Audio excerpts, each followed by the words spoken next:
प्रातःकालीन अनंत श्री विभूषित पंचायती अखाड़ा महानिर्वाणी परिषद के महामल्लेश्वर सद्गुरुदेव महाराज के चरणों में कोटि कोटि नमन। यहाँ की जो महाराज जी हैं महामल्लेश्वर अखाड़ा के महानिर्वाणी अखाड़ा के आचार्य एवं महामल्लेश्वर विश्वकानंद भारती जी के चरणों में कोटि कोटि नमन। संतजन भक्तजन मातृशक्ति सभी के हृदय में विराजमान उस आत्मस्वरूप को नमन करती हैं। वे ये चौथा मंत्र पढ़ते हैं। हाँ चौथा मंत्र। तीसरा तो हो गया था, चौथे का भी कुछ हुआ था।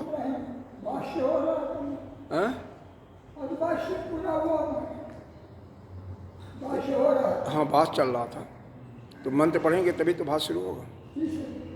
जद वाचा अनभ्युतितम, देखो ये शब्द है जद वाचा, संधि विक्षेप करेंगे। अनभ्युदितम, जद वाचा अनभ्युदितम जेन बाग अभ्युदते। वैसे पढ़ने के लिए कैसे भी पढ़ सकते हैं, संधि के साथ भी, संधि के विक्षेप के साथ भी, दोनों सही है। तदेव ब्रह्म त्वं विद्धि नेदम जद इदम उपासते। इस मंत्र के निचली पंक्ति जो है 5 बार रिपीट हुई है, इसको याद कर लेना। तदेव ब्रह्मम त्वं विद्धि जेन इदम उपासते, मतलब जिसकी उपासना आप कर रहे हो वो ब्रह्म नहीं है, तो किसको जानो। जद वाचा न अभुदितम, जिसको यह वाणी प्रकाशित नहीं कर सकती, वाणी जिसको बता नहीं सकती। जेन बाग अभ्युदते, बल्कि जिससे यह वाणी अभ्युदित होती है यानी प्रकाशित हो रही है, या जिसके शक्ति से यह वाणी बोल रही है। तद एव ब्रह्म, उसको जानो। तद का मतलब यहाँ पर होता है जो वह चैतन्य स्वरूप है, उसको, उस ब्रह्म को तुम, उसको चैतन्य जो स्वरूप है उसको तुम ब्रह्म जानो। विद्धि माने जानना होता है। तुम विद्धि, तुम उसको ब्रह्म जानो। न इदम, इसको नहीं, किसको नहीं। जद इदम उपासते, जिसकी तुम पूजा करते हो, ध्यान करते हो, उपासना करते हो, वह ब्रह्म नहीं है। इसीलिए हमेशा आप पूजा करें, मना नहीं है, बिल्कुल करना चाहिए। क्यों कि यह ज्ञान बेशक आप श्रवण कर रहे हैं, इसका पता स्वयं लगा सकते हैं कि आप के अंदर का अज्ञान मिटा है या नहीं। कैसे, कोई एक फोन आ गया आपके किसी घनिष्ठ का, और उस समय आपके मन में जरा सा कोई भी घबराहट कोई नहीं हुआ, आप जैसे पहले थे उसी स्वरूप में हैं, पहले आप मुस्कुरा रहे थे, अभी भी मुस्कुरा रहे हैं, तो समझिए कि आपके अंदर वह ज्ञान का स्मरण हो गया है। उस अवस्था में आप यह सब पूजा अर्चना आपके लिए सब कुछ समाप्त हो जाता है, फिर किसी चीज़ की कोई आवश्यकता नहीं होती है। लेकिन ऐसा क्या हो जाता है? नहीं, बहुत मुश्किल है, सबको नहीं होता है। हाँ, ज्ञान होने के बाद हो जाएगा, किसी को भी, कोई भी हो, कहीं भी हो, चाहे वो पुरुष हो, स्त्री हो, चोर डाकू संत, कोई भी हो, जिसमें उसको यह आभास हो गया कि हम ही ब्रह्म हैं और हमारा जो शरीर है यह तो जलने मलने वाला है, आने जाने वाला है, और हम बिल्कुल अजर अमर हैं, हमें तो कोई मार ही नहीं सकता, कोई छेद नहीं सकता, कोई सुखा नहीं सकता, हवा भी, हम तो नित्य शुद्ध बुद्ध मुक्त ब्रह्म। हमारी आत्मा सबकी आत्मा, सबकी आत्मा मेरे अंदर है। तो उसको जब यह बोध हो जाएगा तो उसको इस संसार से कुछ भी हो जाए, मकान जल रहा है, जैसे राजा जनक का जल रहा था, लेकिन उनको जरा सा चित्त में कोई भी चंचलता का भाव नहीं उदय होता, और उसी एकाग्रता के साथ कथा का श्रवण करते रहे। जैसे उनके पहले, जो इसके पहले उनको समाचार नहीं मिला था, उस समय जो एकाग्रता थी, जो मन का चित्त की स्वभाव था, वह स्वभाव में कोई परिवर्तन नहीं हुआ। तो एक भक्त हैं, अब तो हैं ही नहीं, पता नहीं, अलीगढ़ के थे। गुरुदेव बताते हैं कि जानबूझ करके उनको प्रताड़ित किया, डांटा गया, लेकिन उनका चेहरा 70 साल के रहे होंगे वृद्ध, जैसे पहले मुस्कुरा रहा था ऐसे ही खिला हुआ चेहरा, कोई जरा सा शिकंज लगा ही नहीं, हुआ ही नहीं, मालूम हुआ कि किसी ने कुछ नहीं किया। फिर कुछ समय के बाद गुरुदेव ने उनकी प्रशंसा किया, तो भी जैसे पहले थे। गुरुदेव को समझ में आया, तो लगता है ज्ञानी आदमी है। उनके भाई थी भी वहीं पर, तो उन्होंने कहा कि महाराज जी, ये तो 40 साल से इनकी स्थिति यही है, कुछ भी हो जा, घर में, परिवार में, चाहे कोई मर गया, इन पर कोई भी फर्क नहीं पड़ता। क्या पागल नहीं थे? बिल्कुल प्रतिभा जगी हुई थी। ठीक है, आपके संस्कृत का मंत्र बेशक नहीं याद हो उनको मंत्र, लेकिन प्रतिभा इतनी जगी थी कि उनको पूर्ण अपने अंदर ज्ञान प्रविष्ट हो चुका था। फिर गुरुदेव ने कहा, आपको किसी चीज़ की अब आवश्यकता नहीं है, आप स्वयं ब्रह्म हो। लेकिन फिर भी जब तक जिंदा रहे, गुरुदेव के शरण में रहे। ऐसा हो जाता है, ऐसी बात नहीं है। अरे होता नहीं तो आखिर तो किसी ने तो किया है। हमारे गुरुदेव के गुरुदेव किसी ने तो अनुभव किया है वंश परंपरा से, तभी तो यह कुछ लिखा गया है, अनुभव के आधार पर तो लिखा गया है। अब आइए एक एक शब्द का अर्थ करते हैं। जद का अर्थ यहाँ पर बताया गया, चैतन्य मात्र सत्ताकम। एक ही शब्द का अर्थ समझ लेंगे फिर तो। अब एक है तो कुछ नहीं, इसमें यह 5 श्लोकों में जो आपने पढ़ा केवल एक ही है कि जिसके सत्ता से हमारे इंद्रिय, मन या प्राण चलता है, वही ब्रह्म है। जिसकी हम उपासना करते हैं, जिसका हम ध्यान करते हैं, पूजा अर्चना करते हैं, वह ब्रह्म नहीं है। बस यही, इसी से इसको समझाने के लिए पूरा यकीन उपनिषद है। बस क्यों बारंबार कहा है? इसीलिए जिससे हमारे हृदय के अंदर यह दृढ़ भावना हो जा कि हम जिसकी उपासना करते हैं वो ब्रह्म नहीं है, ब्रह्म हम ही हैं, हम स्वयं हैं, केवल हम ब्रह्मवश अपने को मान रहे हैं। हमारी आत्मा और बाकी सभी जीवों की आत्मा एक ही है और वही ब्रह्म है। वही निर्गुण, निराकार, निष्क्रिय, निर्विकल्प, निरंजन, निर्विकार, नित्य मुक्त, वही है, निशंक। इसको केवल इसी को एक लाइन, इसको समझाने के लिए बाद में आख्यायिका का दृष्टांत भी दिया जाएगा, सब कुछ जिससे पक्का हो जाए। चाहे पद बात समझें, चाहे वाक्य बात समझें, चाहे दोनों, जब तक निश्चित नहीं होता तब तक सुनते रहिए, सीधी बात है। तो जत का अर्थ हो गया, ठीक क्लियर हो गया, स्पष्ट हो गया। जत का अर्थ, जो मंत्र में जत शब्द है उसका अर्थ हो गया। जत का मतलब वह चैतन्य ब्रह्म स्वरूप के लिए कहा गया है। उसके बाद वाचा शब्द का अर्थ देखिए। वाचा का मतलब बाग इति, जिह्वा मूल, ये तो हो गया था, वैसे यहाँ तक हो गया था, तो इसको सार में बता देते हैं। यह बताया गया था कि वाणी का उच्चारण 8 स्थानों से होता है। कौन सा 8 स्थान? एक तो पहला हृदय से लीजिए, हृदय, कंठ, तालु, जिह्वा मूल, दंत, होष्ठ और मूर्धा। होष्ठ दोनों आ जाएंगे। हाँ, इस प्रकार तालु और जिह्वा मूल दोनों साथ साथ हैं। जिह्वा तालु जो होती है, छोटी सी एक जीभ होती है ना, उसी को तालु कहा जाता है। नीचे टिप्पणी में अलग। हाँ हाँ, मतलब जिह्वा मूल, जिह्वा मूल मतलब जहाँ से जिह्वा निकली है, जहाँ से निकली दिखाई दे रही है, मालूम पड़ती है, हाल ले जाएंगे अंदर तो मालूम होगा। और जिह्वा का अग्रभाग यह होता है, मध्य भाग तो आप सब जानते ही हैं, और तालु उसके साथ ही सटी हुई होती है। और एक मूर्धा होता है जो कि यहाँ पर जहाँ पर बचपन में बच्चे को पैदा होता है तेल लगाते हैं, या वहीं पर कुंडली शक्ति का जागरण हो करके हाँ यहाँ पर सिख लोग अक्सर पगड़ी बांधे रहते हैं। इसलिए यहाँ पर सबसे मुलायम स्थान होता है।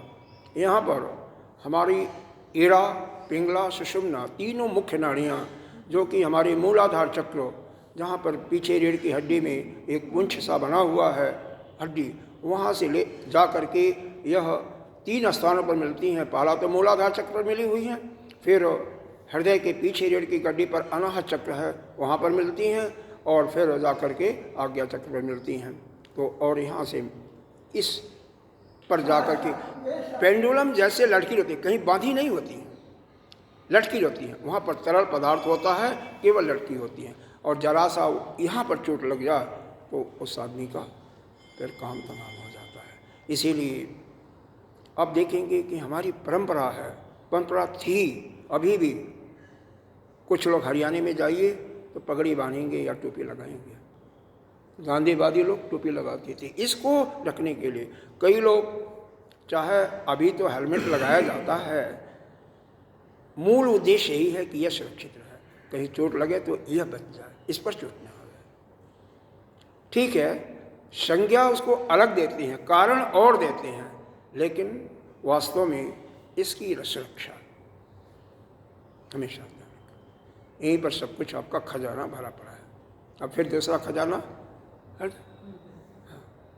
इसको करने के लिए तो यह इस प्रकार से यह बताया गया कि इन 8 स्थानों से और इसका जो देवता है अग्नि, इनसे आश्रय लेकर के कोई शब्द निकलता है और वह दूसरे के अंदर अबोधित होता है, मतलब प्रकाश में आता है। लेकिन इस वाणी से या किसी भी इंद्रिय से, क्योंकि एक इंद्रिय का वर्णन किया जा रहा है तो सारे इंद्रियों का इससे ले सकते हैं।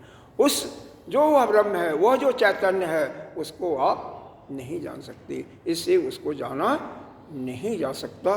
यह इसका यहाँ पर बताया गया है कि बाद में यह भी बताया गया था, यह जो उच्चारण है, इसलिए इसको दोबारा बता रहा हूँ कि शायद जनरली जब हमें बोल जाता है तो आपको भी भूल जाएगा। यही लगाते हैं कि अ अक्षर जो है मूल अक्षर अ है, जिससे ओंकार शब्द का ऋषि भी, गुरुदेव भी, यही लोग कहते हैं ओंकार शब्द का, विशेष करके संतों को तो यही मंत्र ही बोला जाता है, ओंकार शब्द का उच्चारण। इसी से अन्य शब्द भी बने, अन्य वर्णों का उच्चारण होता। कैसे? यह मूल है। एक स्पर्श दिया है, स्पर्श का मतलब क से म तक के जितने अक्षर हैं वह इस स्पर्श के अंतर्गत आते हैं। फिर अंतस्थ आया होगा, अब पढ़ेंगे दोनों को मिला करके शायद विच्छेद होगा ना। क्या है? स्पर्श अंतस्थो, यह एक है अंतस्थ। अस्तस्थ, अंतस्थ के अंदर य र ल व, यह 4 अक्षर आते हैं। उसके बाद ऊष्म आता है, उस का मतलब श ख श है, यह शब्द आते हैं। नीचे टिप्पणी में दिया होगा, बोलेंगे नहीं, अब बोलेंगे तो नीचे टिप्पणी में दिया हुआ है। ठीक है। उसके बाद फिर आता है इसमें मित अमित स्वर सत्य निवृत्ति।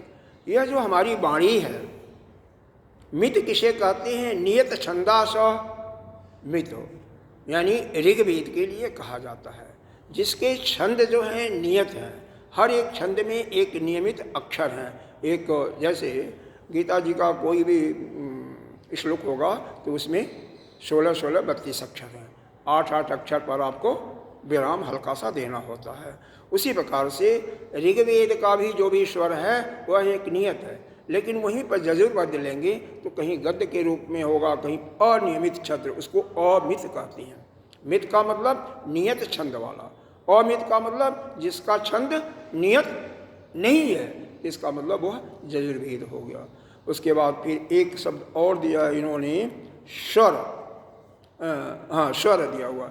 स्वर का मतलब वैसे तो उवेल होता है जिसको आ आ ई ऊ कहते हो, लेकिन यहाँ पर स्वर शब्द का लक्ष्य किया हुआ है जहाँ से गायन हमारा होता है, गाने वाला, गाने वाली चीज़, तो उसको क्या कहा गया है? सामवेद। क्योंकि पहले हमारे मुख्य 3 ही वेद थे, इसलिए अथर्ववेद का यहाँ पर जिक्र नहीं है। ठीक है। तो इन शास्त्रों का बोध होता है। लेकिन यहाँ पर फिर बताया गया क्या, एक शब्द आया है सत्यानृतम। सत्य का मतलब इन्हीं से, वाणी से हम क्या बोलते हैं, सत्य भी बोलते हैं। और नृतम, और नृतम कहते हैं झूठ को, जिसको मिथ्या शब्द यहाँ पर हमारे शंकराचार्य जी ने दिया हुआ। तो सत्य या झूठ, हम यह क्या है, वाणी की हमारे विकार है। विकार समझ रहे हैं? जैसे पृथ्वी का विकार जो है वृक्ष है, पर्वत इत्यादि है, उसी प्रकार से यह वाणी का हमारा विकार है। सत्य बोलते हैं या झूठ बोलते हैं, चाहे उसको अब मिथ्या कहें, तो यह वाणी से इसका प्रतिपादन होता है। तो यह वाणी से जो कुछ हम शास्त्र पढ़ते हैं, शास्त्र का उच्चारण करते हैं, बोलते हैं, सत्य झूठ इत्यादि, इससे उस ब्रह्म को हम प्रतिपादित नहीं कर सकते हैं। यानी ब्रह्म को प्रदर्शित, उसको आविर्भूत आपके अंदर या प्रत्यावित नहीं कर सकते हैं। वह इन क्यों, वह इन सब का कारण है। तो कभी भी कार्य कारण को नहीं जान सकता। कोई वस्तु अध्यस्त है तो अपने अधिष्ठान को नहीं समझ सकता। तो वह ब्रह्म अधिष्ठान है और यह सारा जगत उस पर कल्पित है या अध्यस्त है। वह सबका कारण है और यह सब कर्म है। तो कर्म कभी भी कारण को नहीं जान सकता। कोई वस्तु अध्यस्त है तो अपने अधिष्ठान को नहीं जान सकती। और तीसरी बात यह सूत्र के रूप में याद रखेंगे, जो जिसके अंदर गुण स्वभाव होगा, किसी को जानेगा उनके आधार पर ही जानेगा ना। पीछे बताया गया था जाति, गुण, कर्म और संबंध तो जोड़ा गया था, बाकी एक विशेषण था। ठीक है, इनके माध्यम से जानकारी हम इन इंद्रियों द्वारा कर सकते हैं, संसार की चीज़ों को या कोई भी चीज़। लेकिन जो इनके अंतर्गत आता ही नहीं है, जो कि उसके अंदर पंचमहाभूत ही नहीं है, और यह हमारी एक एक इंद्रिय जिस पंच महाभूत से बनी है उसी के तत्व होगा तभी जान सकती है, या उतना ही तक इनका गुण सीमित है। जैसे मान लीजिए आप डॉक्टर हैं, क्या नाम है, मीता जी, मीरा जी, अब ये डॉक्टर है, तो डॉक्टरी संबंधी चीज़ कोई भी होगी, आयुर्वेद के डॉक्टर हैं तो नाड़ी को देख करके पहचान जाएंगे या इस रोग में यह मुक्त दवा है। लेकिन ऐसे कहा जाए रडार कैसे चलता है तो उसके बारे में नहीं बता पाएंगे, नहीं जा सकती, उसके फंक्शन को नहीं समझ सकती हैं। तो जो जिसके अंदर जिस वस्तु का थोड़ा ज्ञान होगा, जिस वस्तु से उसको पहले उसके अंदर ज्ञान वो भरा गया होगा, उसी को बता सकता है। अब हमारी एक एक इंद्री अलग अलग तत्वों से बनी हुई है, तो उन तत्वों का जो गुण होगा, उन तत्वों से जो लक्षित होगा, बना होगा, उसी को वो प्रकाशित कर सकती, उसी को बता सकती हैं। तो इस प्रकार से इस पूरे प्रकरण का मतलब यह हुआ कि हमारी वाणी इन 8 स्थानों से उच्चारण होते हुए इसका देवता अग्नि का आश्रय लेकर के भी नाना प्रकार के विकारों में सत्य भी बोलती है, झूठ भी बोलती है। हमारे शास्त्र को, तीनों शास्त्रों को पढ़ती, तीनों वेदों को भी पढ़ती है। 6 शास्त्र एक दिन बताया था, किसी दिन क्या बताया था नहीं याद है। शिक्षा, कल्प, निरुक्ति, व्याकरण, छंद और ज्योतिष, 6 हो गए ना। शिक्षा, कल्प, निरुक्ति। कल्प का मतलब यह जो कांड है ना, या क्या बोलता है, कर्म कांड, उसको कल्प कहते हैं। निरुक्ति का मतलब जैसे इंग्लिश में डिक्शनरी कहते हैं, शब्दकोश, उसको निरुक्ति कहते हैं। छंद तो कोई गायन वाला चीज़ है, उसको छंद के रूप में करते नहीं है। छंद, दोहा, चौपाई इत्यादि होता है, संस्कृत में देखे छंद होता है, अब उसको छंद वो, हाँ, कभी लोग ज़्यादा उसको छंद वगैरह, छंद, दोहा, चौपाई इत्यादि कवियों का भाषा है। अच्छा, छंद हो गया, एक नियत छंद होने चाहिए। अच्छा, छंद के बाद व्याकरण। व्याकरण का मतलब तो समझ ही रहे होंगे कि कैसे बोला जाए, कैसे किसी भी शब्द को समझा जाए, किसी शब्द का कैसे अर्थ निकाला जाए। पहले तो संधि विच्छेद या पदच्छेद हमें जानना जरूरी है, फिर हर एक शब्द का अर्थ वो निरुक्ति से मालूम होता है। तो यह व्याकरण, क्योंकि व्याकरण ही संस्कृत नहीं बल्कि किसी भी भाषा की जननी है। इंग्लिश आप पढ़ते हैं, if you don't know grammar, grammar आपको अच्छी तरह से नहीं आता तो फिर क्या होगा। अगर ग्रामर आपको अच्छी तरह से नहीं आता तो इंग्लिश अच्छी तरह से आप न पढ़ सकते हैं, न समझ सकते हैं, न दूसरों को समझा सकते हैं। हिंदी में भी ग्रामर ही है, व्याकरण है ना, पढ़ाया जाता है, बचपन में ही पढ़ाया जाता है, 5वीं 4वीं में, या कब पढ़ाया जाता है मुझे हाँ 5वीं में पढ़ाया जाता है, चौथी पाँच। हाँ न्याय और वैशेषिक को क्या भेद है? स्वामी जी फिर से एक बार बोले, हाँ एक बार फिर से बोले, शिक्षा निरुक्ति छंद हाँ व्याकरण। शिक्षा, शिक्षा हो गया ना। शिक्षा के बाद कल्प बोला गया था, क पूरा क आधा ल प, कल्प। कल्प का मतलब कर्मकांड, कल्प का मतलब कर्मकांड है जो पूर्व मीमांसा है उसके अंतर्गत आता है। हाँ कल्प। निरुक्ति का मतलब यह हो गया डिक्शनरी, शब्दकोश कहिए हिंदी में, ठीक है बढ़िया शब्दकोश। हाँ ज्योतिष, अभी एक एक करके प्लीज, अभी एक एक करके हो गया। कल्प आपस में मत बात करो, हमसे पूछो डायरेक्टली। कल्प हो गया, निरुक्ति हो गया, व्याकरण, फिर उसके बाद छंद, बाद में ज्योतिष। अब ज्योतिष आप कह रहे हैं क्या है? ज्योतिष एक बहुत बड़ा विज्ञान है जिसकी कम से कम आजकल के युग में सैकड़ों पुस्तकें आपको अवेलेबल होंगी, एक दो नहीं, सैकड़ों पुस्तक। यह हमारे वेद की आंख कहा जाता है, जिससे हम भूत भविष्य इत्यादि की किसी के विषय में या संसार के विषय में या किसी पर्टिकुलर समुदाय के विषय में जानकारी प्राप्त कर सकती हैं। अब मोटा मोटा बताया जाए तो इसके 6 भेद होते हैं। अब वो सब यहाँ का सब्जेक्ट नहीं है। एक तो पहला होता है आपका फलित ज्योतिष, जिससे आप फल देते हैं। फलित के पहले या आता है एस्ट्रोनॉमी, एस्ट्रोनॉमी को हिंदी पता नहीं क्या कहते हैं, खगोल ज्योतिष। और फिर मैथमेटिकल ज्योतिष, एस्ट्रो एंड मैथमेटिकल ज्योतिष, गणितीय ज्योतिष। बिना उसके काम नहीं चलता, जो गुणा भाग करते हैं सब गणित शास्त्र के अंतर्गत आता है। और उसके बाद फिर आता है जो भूकंप इत्यादि आता है ना, उसके बारे में देखते हैं। शगुन देखते हैं, कई लोग देखते हैं ना, स्वप्न ज्योतिष, शगुन ज्योतिष। तो शगुन मतलब जैसे बिल्ली जा रही है या कोई आ गया आपके सामने, कुंवारी जूती है तो क्या होगा, इस प्रकार से नाना प्रकार। कोई कोयल बोल रहा है, होली जला रही है तो उसकी अग्नि इधर जा रही है तो क्या होगा, ये सब उसके अंतर्गत आता है। फिर आता है स्वप्न ज्योतिष। स्वप्न के बारे में कई लोग तो मानते नहीं, लेकिन वो भी एक शास्त्र है। अंक ज्योतिष, अंक कोई पूछा उसके आधार पर फलादेश करते जाइए, 108 अक्षर का उसका भी है हिसाब किताब। और डॉक्टरी, मेडिकल एस्ट्रोलॉजी, बहुत ब्रांचेज हैं, एक ब्रांच नहीं, होरा शास्त्र के अंदर फलित आता है। तो अपने चूँकि हमने पढ़ाते रहे 10-15 साल पढ़ाया हमने, इसलिए थोड़ा सा मालूम है, लेकिन आम आदमी इसको नहीं बता सकता है। भारतीय विद्या भवन का नाम सुना होगा आपने, भारतीय विद्या भवन पूरे वर्ल्ड में है। ये मेडिकल एस्ट्रोलॉजी क्या होता है? मेडिकल एस्ट्रोलॉजी ऐसा है, इसके माध्यम से बताया जाता आपके किस अंग में पर्टिकुलर, जो डॉक्टर नहीं बता पाते, इस यहाँ पर है, मान लो पेट के अंदर है तो वो तो कहेंगे भाई यहाँ पर दर्द होता है, जो आप रोगी है वही बताएगा यहाँ पर दर्द हो रहा है, इसके अलावा उसे कुछ पता नहीं है।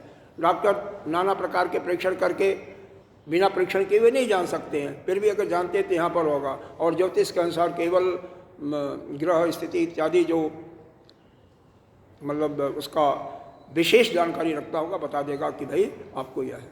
कई डॉक्टर इसीलिए ज्योतिष पढ़ते हैं, जो अपने सर्जन होते हैं अच्छे अच्छे।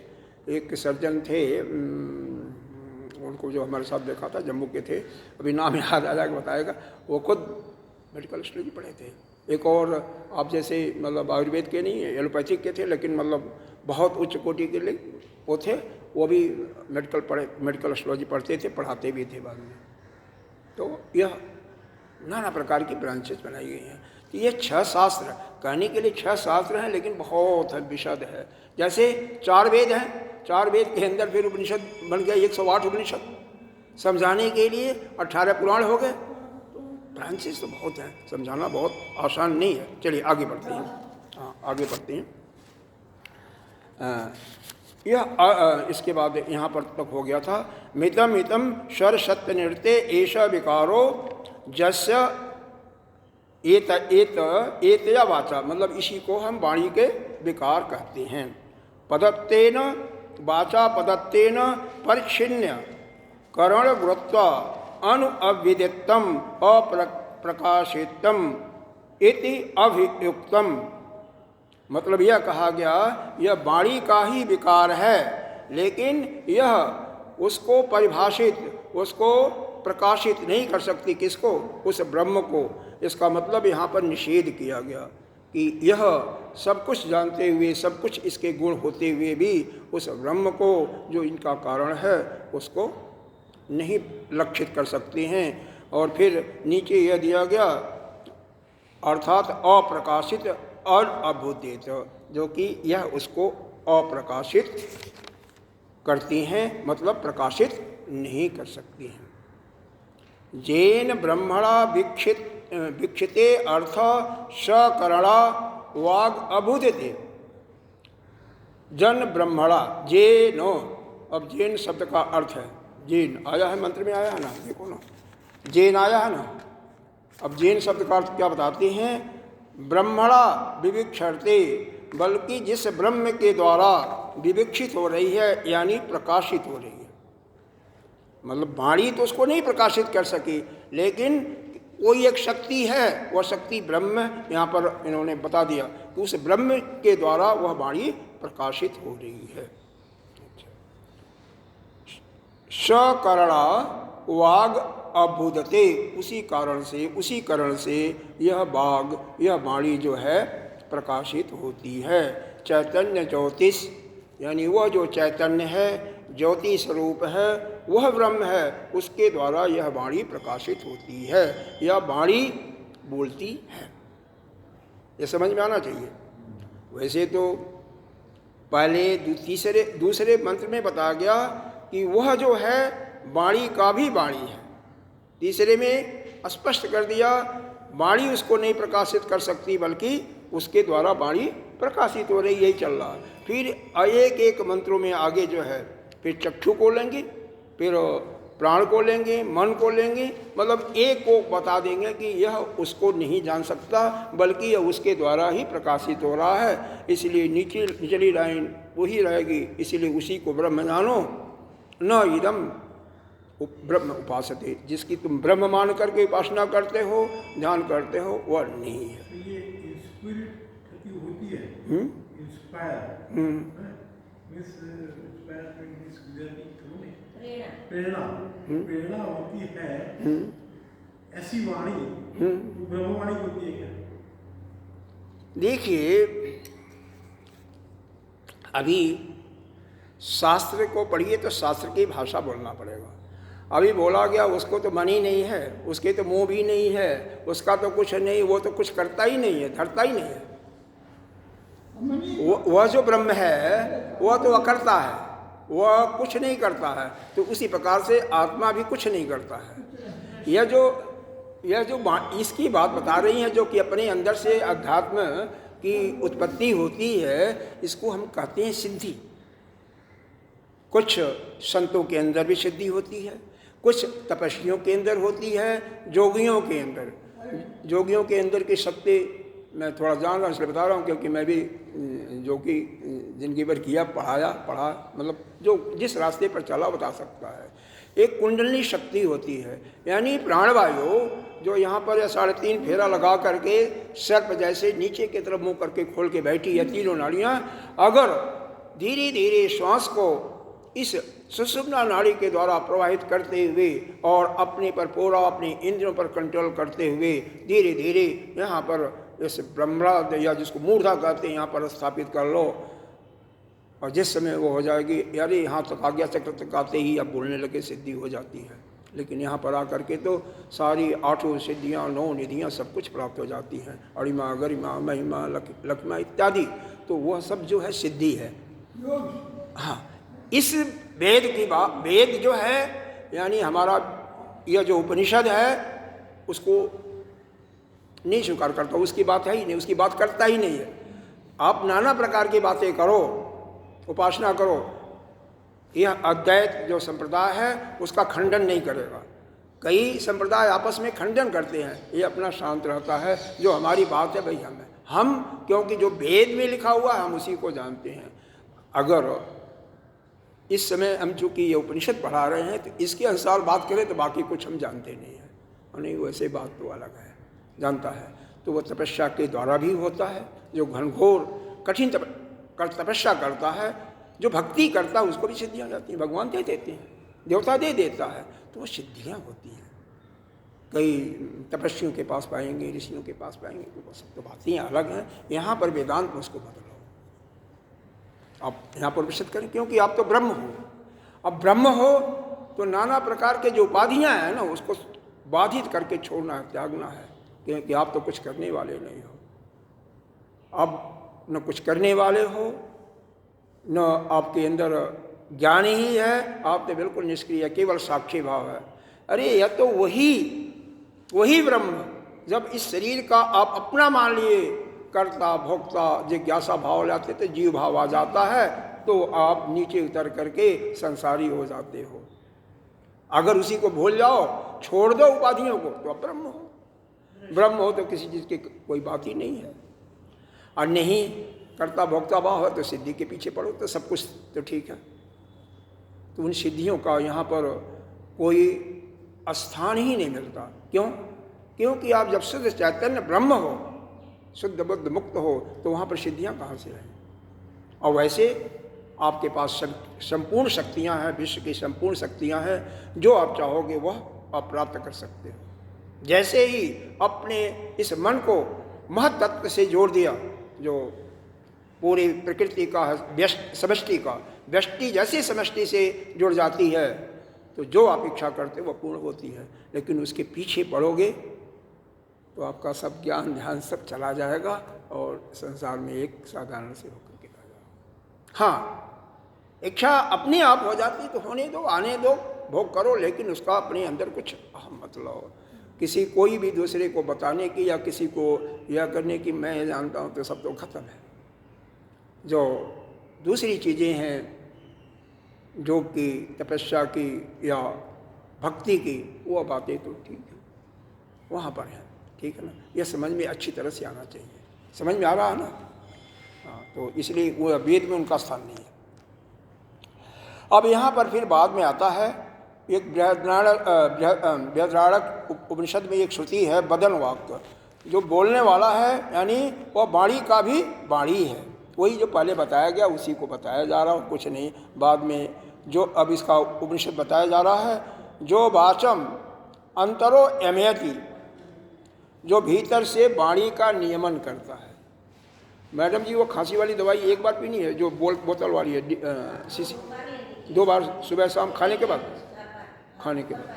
ठीक, पानी के साथ, पानी पीना है तो पी सकते हो। हाँ ठीक है, और जो बोलिए सुबह के 7 बजे, दोपहर को 2 बजे और शाम को 6 बजे। भोजन करने के पहले, हाँ, भोजन करने के पहले, सुबह में 7 बजे। हाँ, भोजन करने के पहले मतलब, हाँ, पहले सुबह में 7 बजे, दोपहर को 2 बजे और शाम को 5 या 6 बजे। ठीक है, ठीक है। आगे आइए। जो वाचम अंतरो यमयति, यहाँ पर यह बताया गया, जो भीतर से वाणी का नियमन कर रहा है। यहाँ पर समझो क्या है, जो योग का मतलब जो हो गया, वाचा अंतरम, यम दोनों को मिला दोगे तो अंतरयम, मतलब उसका नियमन कर रहा है, उसको शासित कर रहा है। आगे जाकर के खोलेंगे या पीछे खोला होगा, अंतरयम। तो जो वाणी को नियोजित कर रहा है, नियमन कर रहा है वाणी का, वही इसका यह कहाँ पर कहा है, बाज से नए एक उपनिषद का एक वह खंड है, उसमें दिया हुआ है, या वाक पुरुषेशा घोषेश प्रतिष्ठा कश्चिदाम वेद ब्राह्मण, कह रहे हैं यह जो वाक है, यह जो वाणी है, पुरुषों में, यह सप्तमी विभक्ति है। देखो, पुरुषेशु, जो व्याकरण जानेगा ना उसको अर्थ समझ सकता है, रूप जिसको याद होगा, इसीलिए येषु सप्तमी विभक्ति है, तो वहाँ पर में पर आता है। घोषेशु, तो यह जो वाणी में स्थित है वो उसे कौन जान सकता? कोई प्रतिष्ठित, कश्चित, कोई इक्का दुक्का, जो कि विद्वान है, जो कि वेद को जानने वाला है, अपने आप को, वही उसमें इसको जान सकता है, समझ सकता है।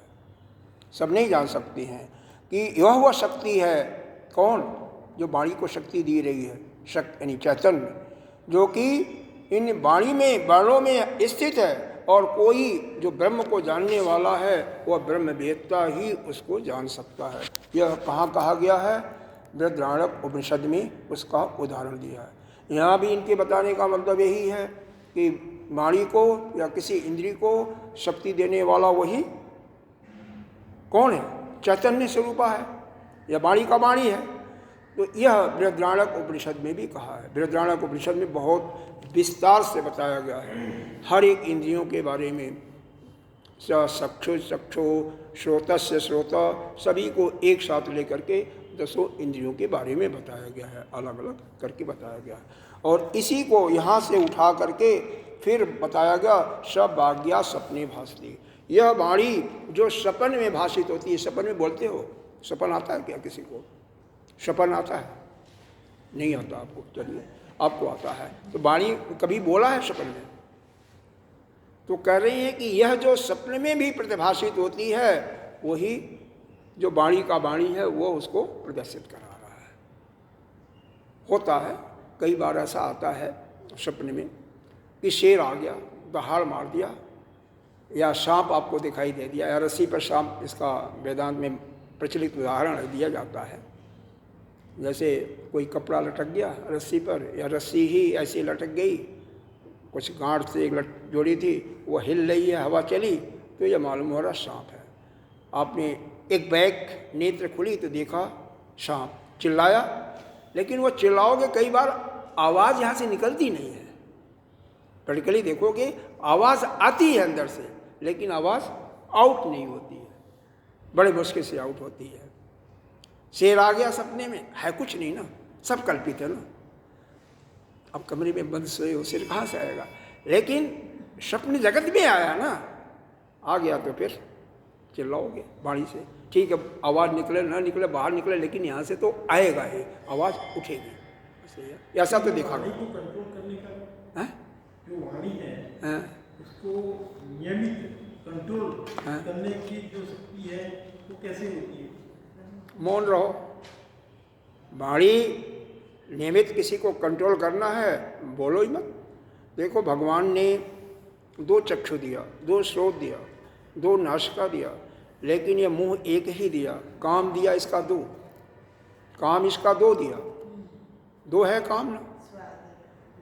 तो अगर भगवान को ज़्यादा बोलना होता तो इसको 4 नहीं देते, या वाणी का अलग बनाते, भोजन करने का अलग बनाते। सबसे 2 बातें हैं बुरी, जिसको हमें कंट्रोल करना चाहिए। बुरी नहीं, अच्छी है। वाणी को कंट्रोल करना, भोजन को कंट्रोल करना। भगवान ने 2 के बजाय 1 दिया, और 1 के बजाय फिर 2 काम दे दिया, मतलब उसका चौथाई दे दिया।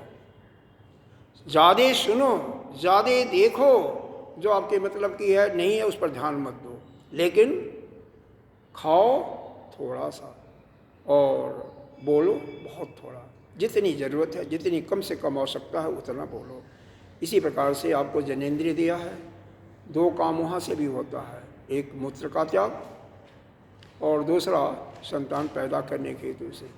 वहाँ पर भी कम से कम, लेकिन वृद्धावस्था में मान लो किसी के किडनी की शिकायत हो गई, कोई हो गई तो, या शुगर हो गया तो यूरिन तो ज़्यादा पास होगा, तो वो बात अलग है। लेकिन प्रकृति यह कहती है कम से कम। वहाँ पर यह भी कहा जाता है, भगवान ने यह भी कहा कि केवल 1 या 2 संतान, केवल उसी समय आपका संपर्क होना चाहिए, संसर्ग होना चाहिए। हमेशा के लिए मनोविनोद के लिए नहीं बनाया गया है। इसलिए यह वाणी, आपसे कोई प्रश्न पूछा, जितना उत्तर उसका उचित है उतना उत्तर दिया, बाकी शांत। वाणी अपने आप कंट्रोल हो जाएगी। आप हाथ को, जैसे कुछ को देखा होगा, सुना होगा हाथ खड़ा करते हुए, एक को मैंने देखा 12 साल तक, तो कई बार देखा है। हमारे गांव के पास कोई मंदिर था 1-2 किलोमीटर, कभी कभी हम लोग जाते थे, देखते थे, हाथ ऊपर ही है। बाद में देखा गया कि जब 12 साल पूरा हो गया, हाथ उठाना नीचे ना आवे। ऐसे कैसे?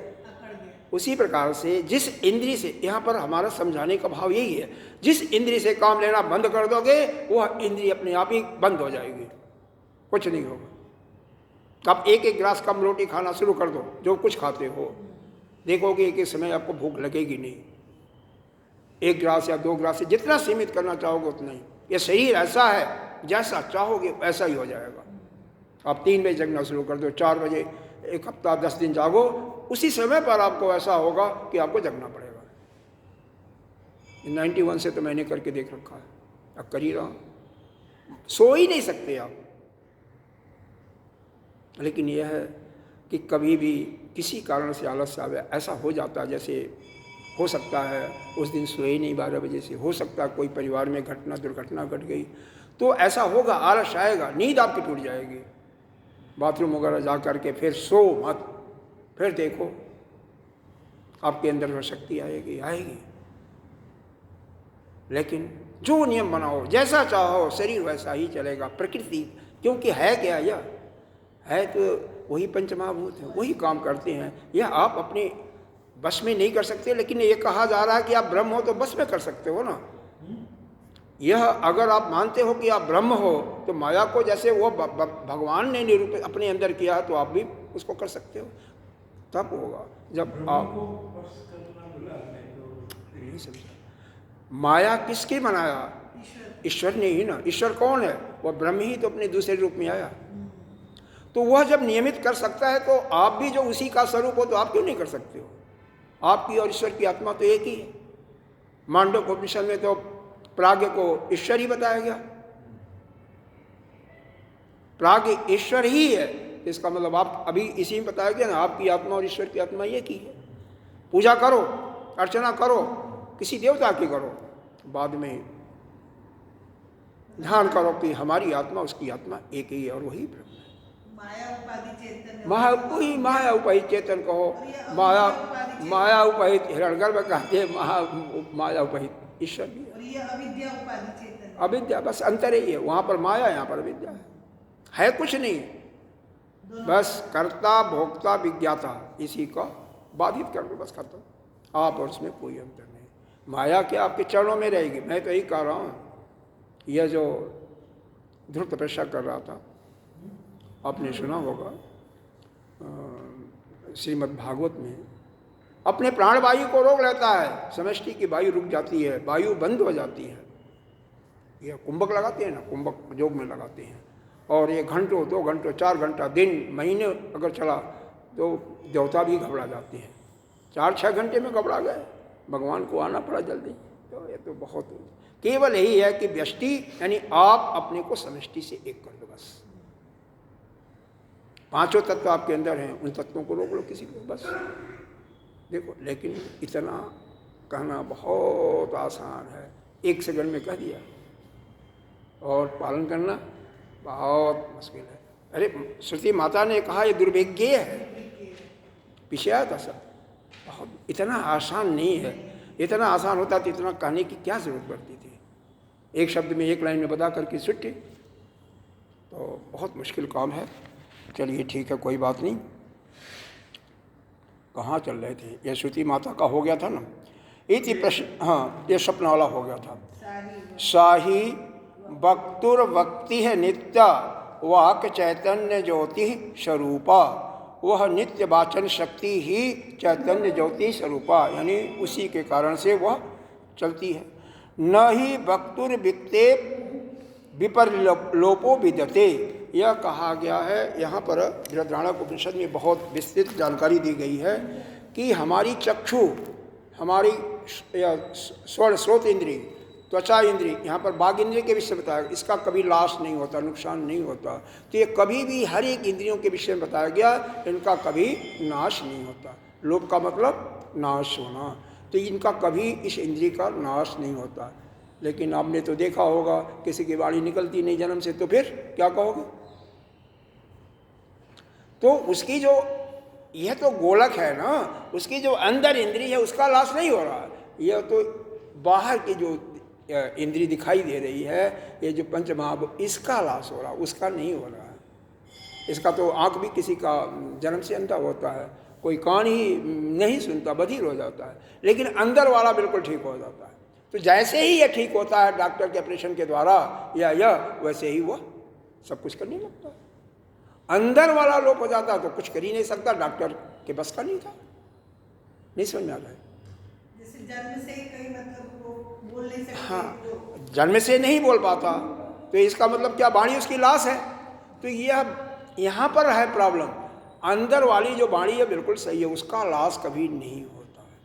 उसका लाश हो जाए तो यहाँ से ठीक भी कर दिया जाए किसी दवा या माध्यम से, किसी उपचार से, तो वह बोल नहीं सकता। इसलिए अंदर वाली न वाणी लाश होती है, कभी लाश होता है, न चक्षु का, मतलब किसी भी इंद्रिय का जो उसके अपने अंतःकरण में सारी इंद्रियां हैं मन के साथ जुड़ी हुई, उनका कभी भी लाश नहीं होता। बाहर का अगर शक्ति जाती है तो ऑपरेशन हम कर लेते हैं, बड़े बड़े डॉक्टर, मोतियाबिंद हो जाता है, नहीं दिखाई देता, ऑपरेशन करने के बाद उनको दिखाई देने लगता है। तो ये इंद्रिया जो है वो बॉडी का क्या बोलता है? देखो, यह दो है। एक गोलक जो आपको दिखाई दे रहा है चमड़े वाली, यह बहिर्मुख है, केवल देखने के लिए हैं। एक्चुअली वास्तव में इंद्रिय यह नहीं है, इंद्रियां यह नहीं है। इंद्रियां तो अंदर हैं, जो कि आप देख नहीं सकते, न तो उसका ऑपरेशन क्या सकता है, वह तो अलग ही है। नहीं, ये इंद्रिया जो है वो मन बुद्धि अहंकार जो चित्त है उसकी बनेली हुई है या और है? देखिए, एक इंद्री तो आपको यह दिखाई दे रही है, इंद्री हम कहते हैं, आँख कहते हैं, श्रोत कहते हैं, या नासिका या घ्राण इंद्री कहते हैं, वाणी इंद्री मुख कहते हैं। लेकिन वास्तव में यह सिर्फ बाहर के लिए हैं, यह भाषित करती हैं। वास्तव में इनकी जो क्रिया होती है वह अंदर, अब अंदर एक हिता नाड़ी है, गुरुदेव तुम्हारे हिता नाड़ी होती है, जहाँ पर स्वप्न भी दिखाई देता है, स्वप्न इत्यादि के लिए श्वेता से नहीं, उसमें आया है, मुंडक या किसी में आया है, उपनिषद में आया है। हाँ, यह नाड़ियाँ हैं। अब उस नाड़ी के अंदर यह कहते हैं कि इसी में वो हमारा जीवात्मा भी सोता रहता है, उसी में पड़ा हुआ है, हिता नाड़ी में, और उसी में जा करके यह हमारा मन है, इंद्रिय है, सब कुछ उसी में है। उनका लाश नहीं होता, ये बाहर के इंद्रियों का नहीं कहा जा रहा है, जो इनका मूल स्थान है। हाँ, हिता नाड़ी के अंदर है। कहाँ पर है? यहाँ पर हृदय एक प्रदेश कहा जाता है कि हृदय गुहा कहा जाता है, यहाँ देखेंगे गुहा। लेकिन डॉक्टर अभी तक इस चीज़ को नहीं जान पाए हैं, इसको नहीं जान पाए हैं। हृदय जो जिसका ऑपरेशन करते हैं वह अलग चीज़ है, और जो अंतःकरण कहा जाता है, जो हृदय कहा जाता है, हम इस शास्त्र के भाषा से वो अलग है। दोनों में बहुत है। जो इंद्रिया है वो हिता नाड़ी के हिसाब से ही कंट्रोल होती है। हाँ, ऐसा है। वो कंट्रोल करने वाला, तो उस पर यह जीव एक प्रकार से अध्यस्त हो गया है, अस्थायी उसके ऊपर है, ठीक है ना। वो सब नाड़ियाँ जो हैं, सारी नाड़ियाँ हमारे शरीर के अंदर विभिन्न कार्य करती हैं। कोई रक्त का संचारण करती है, कोई यह सूचना को ले जाती है अंदर, तो इनके काम बहुत है। आप यह देखो कि आपके पीठ पर मच्छर आया, तुरंत आप ध्यान में भी हो, आपका हाथ जाएगा वहाँ पर मारेगा और फिर अपने स्थान पर आ जाएगा। कितना समय लगता है, सोचा है कभी? लेकिन क्रिया कितनी हो रही है। यहाँ से यह कर्म इंद्री अपने कर्म इंद्री को सूचना देगी जो अंदर है, वहाँ से फिर मन लेगा, मन बुद्धि को देगा, बुद्धि फिर चित्त पर जो संस्कार पड़े हैं वहाँ से वह उसको ज्ञान प्राप्त करके उसको फिर आदेश देगा मन को कि यहाँ पर हाथ को बोलो, हस्त इंद्री को बोलो कि वहाँ पर ले जा करके उसको भगावे। तो क्रिया तो बहुत है, क्रम बहुत है, 5-7 क्रम है, जो कि वैसे कहा जा, जैसे आप बेटे से पानी मांगो और वो पानी लाने में 10 मिनट 5 मिनट लगा देगा, तो यहाँ नहीं है। यहाँ पर आनंद फानन होता है जो कि आप कल्पना नहीं कर सकते हो। हाथ गया, मच्छर काटा, दर्द हुआ, तुरंत आपको मालूम हुआ, तुरंत जो भी उपचार करना होगा, चिल्लाना होगा तब चिल्लाओगे, रोना होगा रोओगे, तुरंत, समय नहीं लगता। और इसी को हमारे साइंटिस्टों ने पढ़ करके, समझ करके, इसी विद्या को समझ करके, यह नाना प्रकार के जो टेलीकम्युनिकेशन का है, यहाँ से गूगल में सर्च करते हो, लाइब्रेरी है अमेरिका में और सेकंडों में आपको मालूम हो जाता है। इसी सिद्धांत को उन्होंने अपनाया। यह जो आप यह फोन से बोल रहे हो, यह बिना तार के BTS एक कहते हैं इंस्ट्रूमेंट, उसको कहते हैं BTS, जो छोटा सा होता है, वहाँ पर नीचे बैटरी भी होती है और यह लाइट वगैरह जाती है तो जनरेटर वगैरह भी होता है जिस चलाएगा। फिर BTS से जो है तार का सिस्टम है, जो BSc कराते हैं ब्रांच सब एक्सचेंजेस जो जिला का होता है, वहाँ से फिर MSc में जाता है जो कि प्रदेश का होगा, और फिर पूरे भारत का जो वो हेडक्वार्टर है वो चंडीगढ़ में BSNL का होता है। वहीं से सारे ऑपरेटर भी किराए पर लेकर के काम करते हैं, और वह जो कंट्रोल रूम है वहाँ से सीधे अमेरिका से कंट्रोल होता है, सारे देशों से कंट्रोल होता है। पानी के अंदर, समुद्र के अंदर तार बिछाए गए हैं महाराज। आपने भेजा, इस प्रकार से वेव में कन्वर्ट हुआ, और वेव में कन्वर्ट होकर के तार के माध्यम से फिर वहाँ से कहाँ जाना है, जो चंडीगढ़ में जो मुख्य हुआ है कंट्रोल रूम, वहाँ से चला गया, वहाँ से समाचार लिया, फिर आया और सब मालूम हो गया। सेकंडों में होता है। तो यह सब क्रिया जो है समझने के लिए तो विलक्षण विधि तो चाहिए। इसका मतलब साइंस भी समझो। हाँ, बिजली से नहीं जाता वो, तार के इलेक्ट्रिक नहीं, इलेक्ट्रिक का काम नहीं है यहाँ पर, तो तार ही जाता है, कम्युनिकेशन वायर से जाता है। हाँ, तो इसीलिए माँ श्रुति माँ ने इसको दुर्विज्ञेय कहा।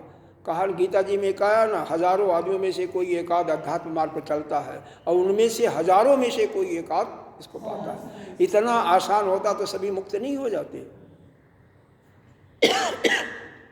हाँ, यह निश्चित है कि परिश्रम करते रहो, नहीं जन्म में तो अगले जन्म में तो होगा ही होगा।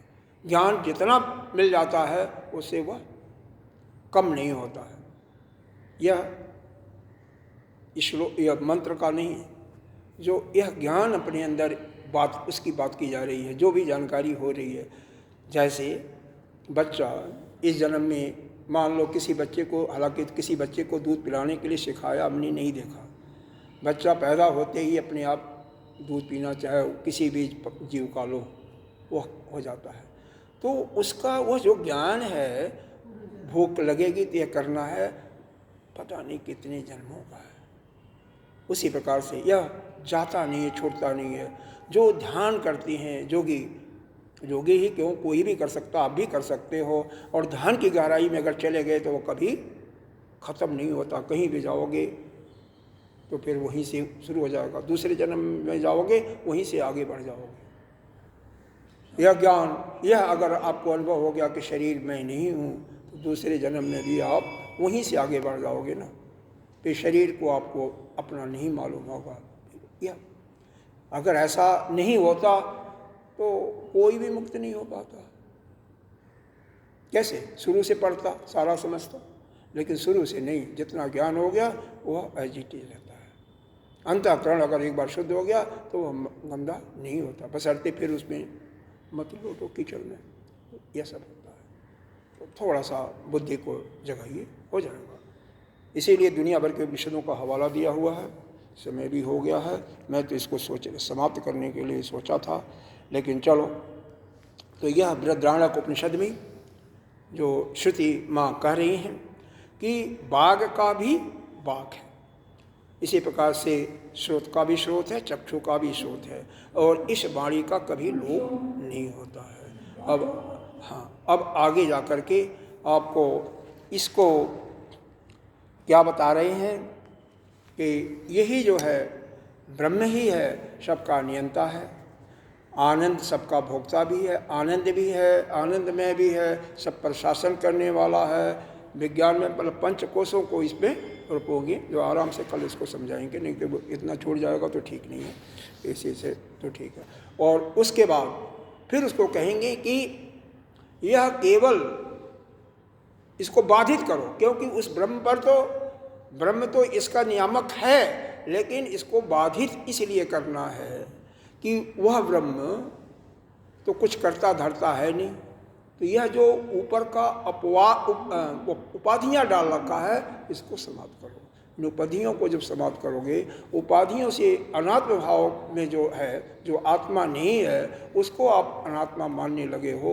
जैसे उदाहरण के तौर पर जिसकी हम पूजा करते हैं, उपासना करते हैं, रामकृष्ण परमहंस का लो, जो कि काली की उपासना करते थे और साक्षात रूप से काली माँ दर्शन देती थी, तो वह आत्मा नहीं, अनात्मा है। आत्मा तो एक ही है ब्रह्म, और वही सबकी आत्मा है ना, तो सबकी आत्मा तो एक ही है, तो वहाँ अलग कहाँ हुआ। लेकिन वास्तव में वही सब कुछ है। जो हमें दिखाई पड़ता है, प्रतीति होती है, उसको भूलना है, उसको हटाना है। शरीर तो भूल गए होंगे, नहीं बोले, शरीर आप नहीं इसमें पक्का हो गया। अगर ये पक्का हो गया तो आगे भी हो जाएगा, हो सकता है इस जन्म में हो जाए, नहीं तो अगले में हो जाएगा पक्का। पहले तो शरीर को मत मानो ना, और शरीर को मानोगे तो फिर तो मुश्किल है।